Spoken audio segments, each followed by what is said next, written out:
இவங்க எல்லாரும் அரசியல் ரொம்ப சுலபம்னு நினைக்கிறாங்க.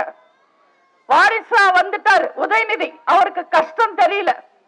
நம்ம அண்ணன் எடப்பாடி சிஎம் நாற்காலியில உட்காரும் போது அவரை எல்லாரும் கேலி பேசினாங்க, எதிர்த்து பேசினாங்க. அவர் சந்திச்ச விமர்சனங்கள் ரொம்ப ரொம்ப மோசமா இருந்தது.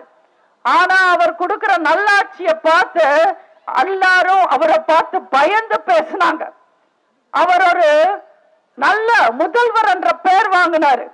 அம்மாவோட ஆட்சிய சிறப்பா 4 வருஷம் நடத்தி காமிச்சவர் அண்ணன் எடப்பாடியார். வாரிசு கோட்டால வந்த மாறனோ பேரனோ இல்ல அவரு. அப்பா தயவுல வந்த ஸ்டாலினோ உதயநிதியோ இல்ல அவரு. துண்டு சீட்டு வச்சுக்கிட்டு கண்டபடி வளர்றவர் இல்ல அவரு. நீட்டு ஒழிக்கிறேன்னு சொல்லி மாணவர்களை ஏமாத்தினவர் இல்ல அவரு. வேங்கை வயல்ல தலித் மக்கள் பாதிக்கப்படும் போது வேடிக்கை பார்த்தவர் இல்ல அவரு. கடன் மேல கடன் வாங்கி ஆட்சி நடத்தினவர் இல்ல அவரு. கோட்டை காரி துப்புனாலும் ஜெயில இருந்து வந்தவருக்கு அமைச்சர் பதவி கொடுத்தவர் இல்ல அவரு. அவரு தமிழ்நாட்டு மக்களை காப்பாற்றுறதுக்காகவே ஆட்சி நடத்தினாரு.